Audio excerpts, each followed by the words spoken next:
All right, welcome back, everyone. Ready for another deep dive? Always ready to dive in. Awesome. So today we're looking at something pretty interesting. We're going to be talking about the idea of a grand master, like what that even means. Sounds intriguing. Yeah, right. It sounds super fancy and mysterious, but where are we getting this idea from? Well, we found these excerpts from a piece online called Unveiling the Meaning of Grand Master. Okay. And get this, it's written by someone called Waxhira. Waxhira? Yeah, Waxhira. And they're the, hold on to your hats, founder and Grand Master of the Sacred Atlantean Brotherhood. Whoa. Okay, so we're dealing with some serious mystical vibes here. Right. And you can find more about them with the hashtag Grandmaster and Atlantean Brotherhood. All one word, no spaces. But, okay, so someone named Waxhira, who claims to be the Grand Master of some brotherhood, is writing about what it means to be a Grand Master. Yep. Okay, so let's dig in. What does it actually mean to be a Grand Master, according to Waxhira and the Sacred Atlantean Brotherhood? Is it like, winning a bunch of karate tournaments? Well, based on what I've skimmed through, it's definitely not about, physical prowess or competition. Right. Waxhira really emphasizes that being a Grand Master isn't about, ego or worldly power at all. They call it a sacred mantle. A sacred mantle. Okay, so like a responsibility or a burden? More like a deeply honored role, I think. Waxhira talks about it being earned through a lifetime of dedication. Dedication to wisdom, compassion, service. So not something you just, declare yourself to be. Exactly. It's about living those qualities, embodying them. And from what I gather, this is all tied to upholding the values of the Sacred Atlantean Brotherhood. Yeah, what is that about? Well, they seem to be focused on preserving and sharing what they call ancient Atlantean wisdom. Ancient Atlantean wisdom. Yeah. Okay, now we're talking. Yeah. So think things like harnessing energy for healing, understanding cosmic cycles, achieving higher consciousness, stuff like that. Wow.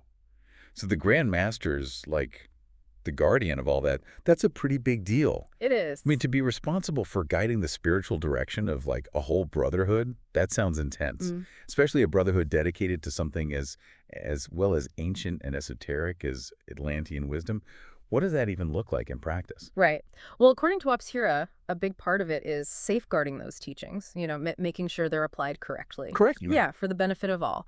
So, think of the Grand Master as a spiritual mentor to the whole Brotherhood, someone who makes sure that the teachings stay pure, and that they're being used in a way that aligns with the Brotherhood's core values, Sure. which are harmony, balance, and service to humanity. Okay. The source also mentions that the Grand Master oversees 2 grand councils. These councils basically act like governing bodies for the organization. Oh, interesting. Yeah, they handle everything from the day-to-day operations to the rituals and the study materials that they use. Gotcha. So, wait, it's not all meditation and mystical pronouncements from on high. There's actual work involved? Oh, absolutely. It's definitely not just sitting on a mountaintop radiating wisdom, Right. Waxhira is really clear that a Grand Master has to lead by example. That means putting wisdom into action, serving others, and constantly working to actually embody those core values. It's interesting, this whole emphasis on humility. You would think someone called a Grand Master would be all about, I don't know, authority and power, Yeah. But this sounds different. Yeah, that's a big point here. I mean, Waxhira really stresses that true leadership, at least in this context, comes from understanding our interconnectedness with everyone and everything and acting for the good of the whole. It's not about stroking your own ego or gaining power over others. So at the end of the day, the title of Grand Master is less about status and more about embodying a whole way of life, a way of life dedicated to wisdom, to service, to leading by example. Exactly. And I think that leaves us with a really interesting question to think about. If we were to imagine a true Grand Master walking around in the world today, I mean, really embodying these things, what would that even look like? Yeah, good question. What qualities would they have? What actions would they be taking? How could those ancient principles be applied to the challenges that we're facing right now?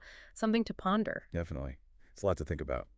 Thanks for diving deep with me today. Anytime. And all of you listening, keep searching, keep questioning, keep diving deep. We'll see you next time.